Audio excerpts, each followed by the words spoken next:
Hello, আসসালামু আলাইকুম। সবাই কেমন আছেন? আজকে আপনাদের সাথে এই যেটা কি বলেন তো, লইট্টা শুটকি। লইট্টা শুটকি রেসিপিটা শেয়ার করব কিভাবে আমি করি আমার রেসিপিতে। এটা আগে প্রথমে এই যে শুকনা খোলায় টেলে নিছি। তারপরে যেটা করতে হবে, এই যে গরম পানিতে ছেড়ে দেবো। জাস্ট 5 মিনিটের জন্য থাকবে। যত বালু আছে যা আছে তারপরে একবারে ক্লিন করে ফেলবো। যে কাটা ছাড়া এভাবে বেছে নিয়েছি। এবার এখানে আছে গিয়ে পেঁয়াজ, রসুন আর জিরে, সাথে মরিচের গুঁড়া, লবণ, হলুদ এই দিয়ে সুন্দরভাবে মশলা কষাইছে আগে। তারপরে শুটকিগুলো দিয়ে দিলাম। একবারে পানি দেব, দিয়ে পানিটা শুকাই গেলে নামাই ফেলবো। একটু ভাজা ভাজা হয়ে তারপরে একটুখানি পানি দেব।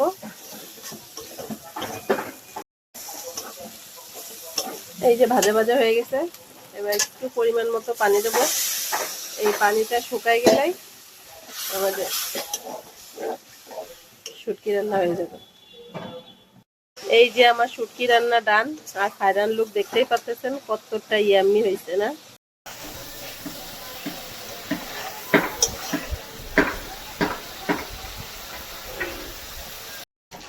যেদিন আমার মশলা বাটতে ইচ্ছা করে না, এই যে সেদিন এইভাবে দিয়েই রান্না করি। আর এই যে বাটা ছাড়া মশলার কালার দেখছেন, খারাপ না, চলে। এইদিকে রান্না করব মটরশুঁটি দিয়ে, আলু দিয়ে আর টমেটো দিয়ে। এখন কষাবো সুন্দর করে। এই যে টমেটোটা অনেকে হচ্ছে কি রান্নার প্রথমে দেয়, আমি প্রথমে দিই না। এখন একটু কষাবো, ঝোলের পানি দিইনি। তো এই যে যখন কষানোর আগ দিয়ে হয়ে আসে তখন টমেটোতে কষায় ঝোলের পানি দেবো, কারণ প্রথম দিকে দিলে টক টক থাকে, আলু সিদ্ধ হতে চায় না। এই যে তরকারি কষানো হয়ে গেছে, এবার দিয়ে দেবো ঝোলের পানি।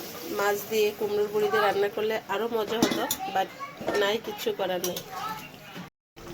এই যে একটু ঝোল ঝোল নামাবো, কারণ আলু তো সব অনেকটা ঝোল আবার টেনে নেবে। আমার রান্না কিন্তু মোটামুটি এই যে শেষ। কী ভাবতেছেন রান্না শেষ? না, রান্না শেষ না, সাথে থাকেন। এরকম জামাই থাকতে শত্রুর প্রয়োজন নেই। রান্না বান্না মোটামুটি শেষ। এখন শাক কিনে নিয়ে আসছে, মূলা শাক, সাথে আবার সবুজ শাক। মূলা শাক আমি কোনোদিন রান্না করিনি, এই ফার্স্ট টাইম। এভাবে আগে দিয়ে দিলাম। কে কীভাবে রান্না করেন অবশ্যই জানাবেন।